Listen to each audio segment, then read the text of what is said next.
Bonjour les amis et bienvenue sur Pascal Aquarium Naturel, la chaîne des aquariophiles en tongs. Alors je prends l'accent du sud, je suis pas vraiment du sud, pas pour le moment en tout cas, mais j'aime tout le monde. J'aime les gens du sud, j'aime les gens du nord, j'aime les gens de la Belgique, j'aime les gens de la France, de la Suisse, de partout, de partout, de partout, de partout, de partout. Et aujourd'hui je vais vous parler de ma batterie d'écrevisse provisoire, parce que comme je l'avais déjà dit dans plusieurs vidéos, je vais bientôt déménager, mais avant de déménager, et donc ça sera certainement peut-être un autre setup. Alors les cuves elles vont pas changer parce que là je les ai faites il y a pas longtemps, mais elles seront peut-être disposées différemment, parce que j'ai remarqué en fait que la cuve qui est tout en bas, alors pourtant tu vois le truc il est un peu en hauteur, hein, il est pas au ras du sol, tu sais, c'est des étagères que tu peux régler. Alors là, s'il y a encore un petit peu de blanc, c'est que j'ai eu une catastrophe dans ma fish room et j'ai dû balancer partout un produit, mais c'est un produit naturel, hein. Donc ça craint rien pour les animaux ni pour les humains, rien. Bref, je vous en parlerai dans une autre vidéo, sinon je ne vais pas m'écarter, sinon ça va encore durer 1000 ans. Mais malgré ça, j'ai donc constaté que celui du bas, je regarde, c'est plus compliqué. T'as vu, même quand je filme, t'as vu, faut. Hop, après, je commence à être plus tout jeune, hein. Ah, je suis pas vieux non plus, faut pas exagérer, mais bon, je commence à toucher les 40 ans. Donc, voilà, donc j'ai remarqué, voilà, celle du bas, c'est un peu moins évident. Du coup, je pense que dans la future fish room, parce que va être, je sais pas encore, bref, mais normalement, ça va être beaucoup plus grand, ça va être un truc de ouf, normalement, je dis bien. Et bah, du coup, il y en aura peut-être deux des étagères, deux comme ça, et en gros, il y aurait j'utiliserai que les trois du haut, en fait, et pas celle-là. Là, je me servirai pour ranger peut-être du matos, des trucs comme ça. Aujourd'hui, donc, je vous présente mon étagère, ma batterie d'écrevisse, tout en low-tech, évidemment, c'est que du low-tech, hein. Là-dedans, t'as pas un seul filtre, hein. Il n'y a pas de filtre. Le seul truc qu'il y a, je vous mettrai en descriptif de vidéo si vous voulez, c'est des éclairages. Des éclairages, c'est des spots à pince, t'as vu? C'est une pince, hein, voilà, et des spots LED. Ça fait 5 watts. Donc 5 watts pour une cuve d'à peu près 30 litres. Je crois que ça fait 30 litres. Alors, c'est l'équivalent en surface au sol de 60 litres. Vu que c'est un 62 long, 32 profond.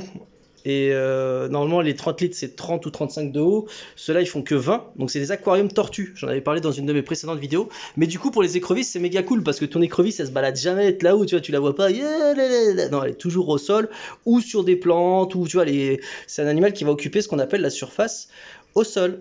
Et du coup, bah, il lui faut donc, si tu veux, la hauteur, lui mettre un aquarium de 50 cm de haut. Ça lui servira pas à grand chose.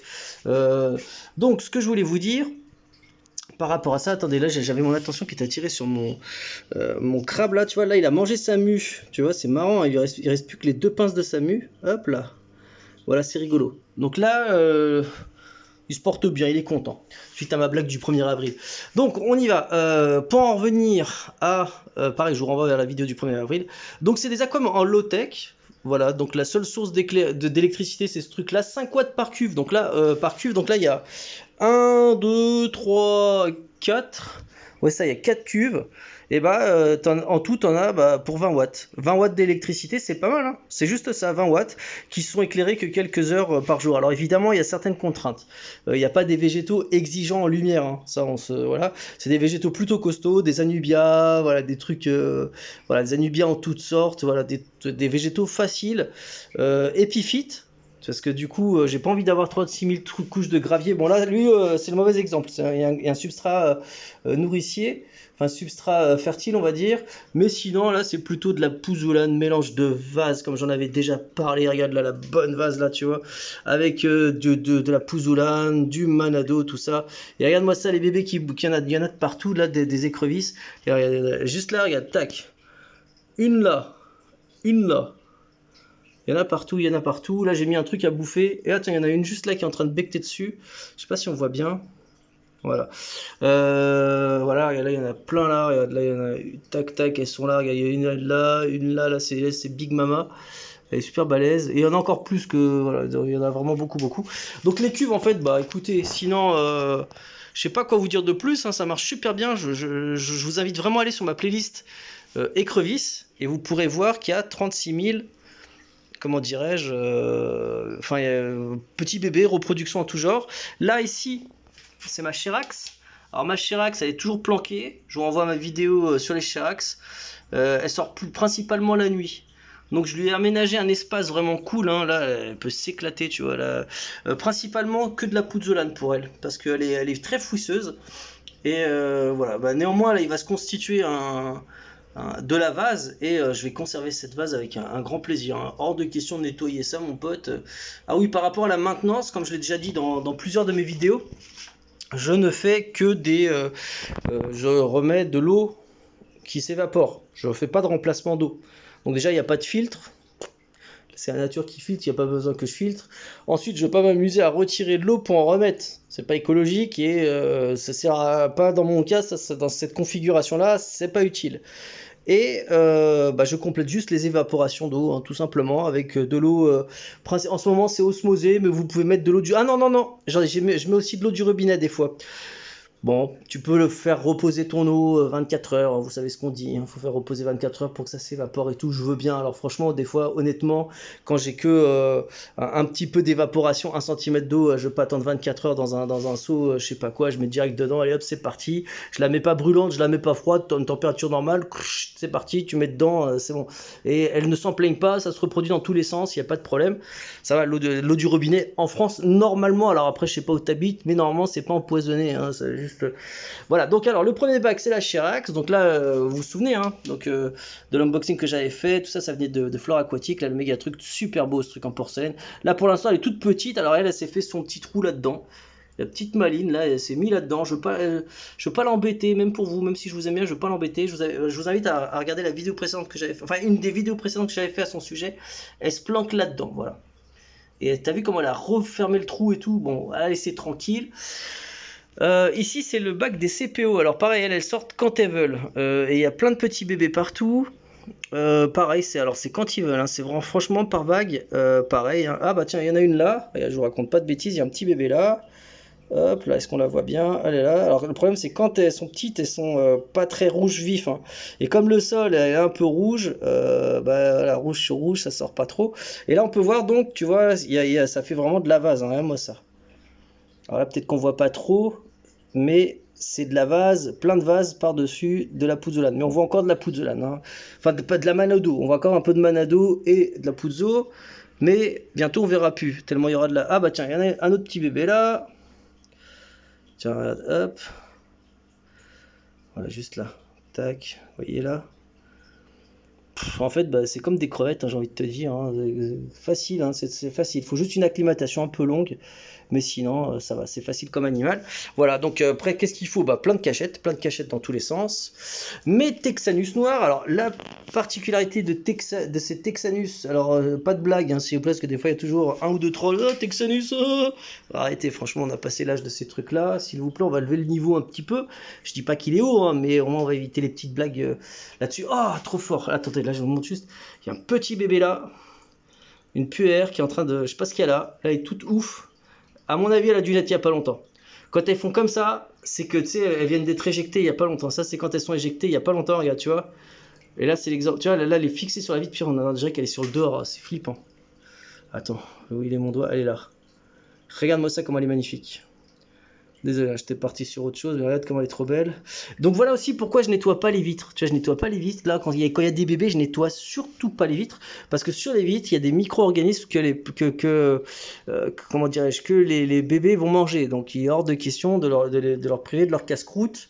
Et donc d'avoir un aquarium impeccable, tout propre, tout ce que tu veux. Non, ça c'est pas pour moi. Parce que le problème, c'est que après, pour les bébés, c'est moyen. Tu vois, là, comme ça, elle est vraiment. Elle peut becter, tu vois, comme par hasard, tu vois, le verre, on peut voir qu'il n'est pas tout à fait propre, mais justement, elle va trouver de quoi s'alimenter là-dedans. Donc les CPO, bah, je vous ai montré les petits bébés. Les adultes, bah tiens, il y en a une là-bas. Tac, il y en a une là, je sais pas si vous la voyez bien.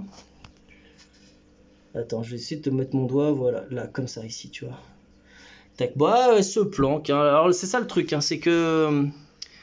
Des fois, tu vas en avoir plein, d'autres pas. Bah, laisse tomber, hein, c'est compliqué. Mais c'est comme ça qu'elles sont heureuses. Elles aiment bien vivre cachées, hein, c'est comme ça. Elles aiment bien être planquées et puis sortir quand elles veulent. Du coup, bah, c'est bien. C'est la nature qui décide. Donc, on les observe quand on veut. Donc, la déco un peu simple, hein, tu vois. Plein de cachettes de partout. Voilà, là, boîte de cactus. Les cocos. J'avais fait un tuto sur les cocos avec mon petit neveu et ma petite nièce que je surkiffe. Trop mignon. Voilà, et là, regarde, hop, les cocos, des plantes, voilà, bon, bref. Tu vois, donc, mais plein de cachettes, les trucs un peu genre céramique, hein, toujours éviter le plastoc. Moi, je kiffe la céramique parce que c'est très très poreux et du coup, c'est nickel pour comment dirais-je, pour les bactéries comme support bactérien. Là, celui-là est beaucoup plus discret. Alors, c'est des Texanus noirs sur un sol noir. Donc là, vous les montrer, ça va être compliqué.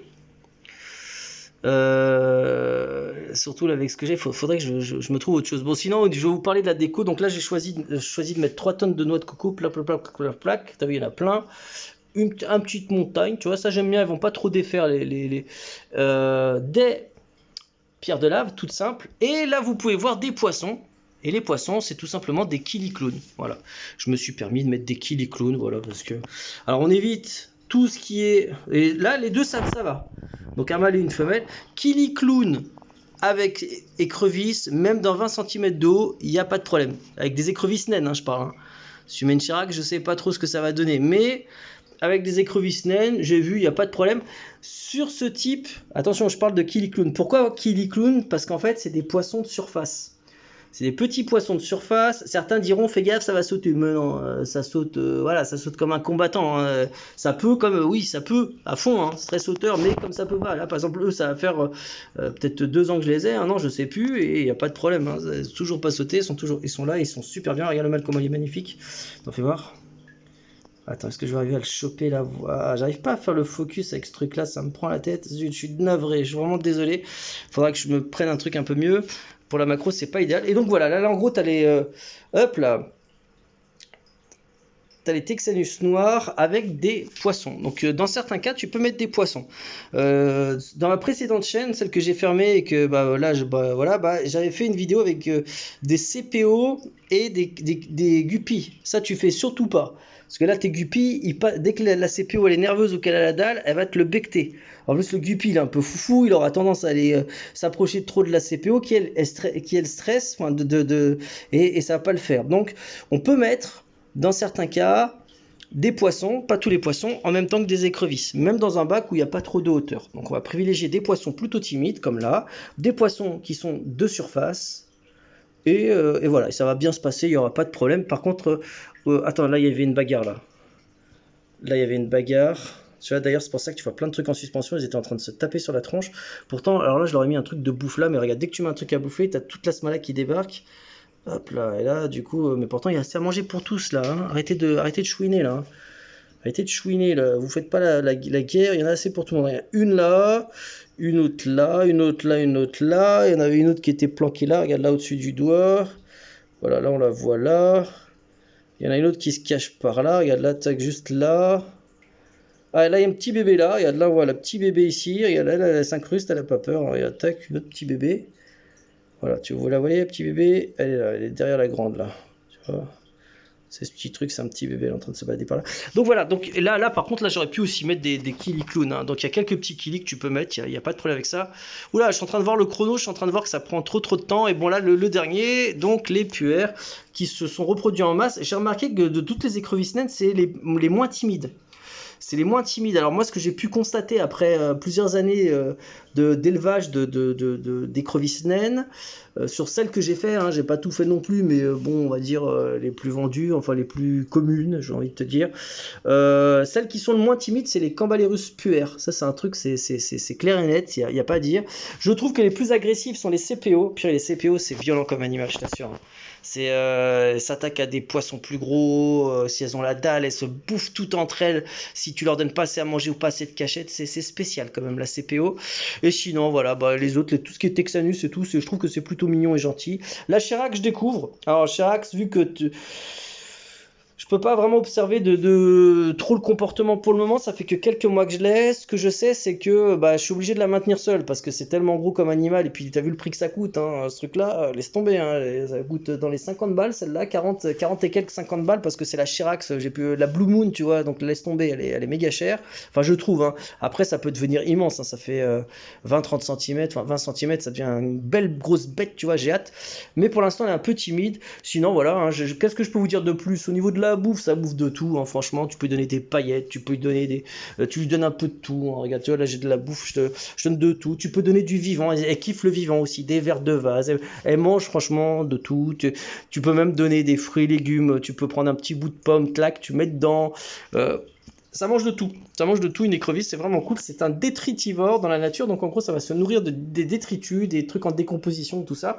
Ça va manger des cadavres d'animaux, ça va, voilà, c'est pas, je veux dire, c'est pas non plus un fin gourmet, hein. Donc c'est aussi l'avantage donc des écrevisses, c'est ça, voilà. Donc je dirais juste que les crevettes, elles ont quand même un petit avantage par rapport à l'écrevisse, c'est que les crevettes, elles vont quand même grappinouiller un peu les algues, hein. Je dis pas que c'est des poubelles, mais elles vont manger un peu les algues. Les écrevisses, elles sont moins consommatrices d'algues, d'après ce que j'ai mangé, mais en général, dans un bac à écrevisses, t'as quasiment pas d'algues, regarde-moi ça. T'as quasiment pas d'algues. Alors là, certes, les aquas sont récents, mais même là, j'ai juste fait un transfert des autres là-dedans, et franchement, t'as quasiment pas d'algues, hein. C'est vraiment, c'est sweet comme animal. Par rapport à ça, c'est vraiment cool. Voilà les amis, bah là, je me rends compte que la vidéo elle est un petit peu trop longue, mais bon, j'avais envie de vous partager ça. De vous partager mon étagère du moment, ma batterie à écrevisse du moment. Voilà.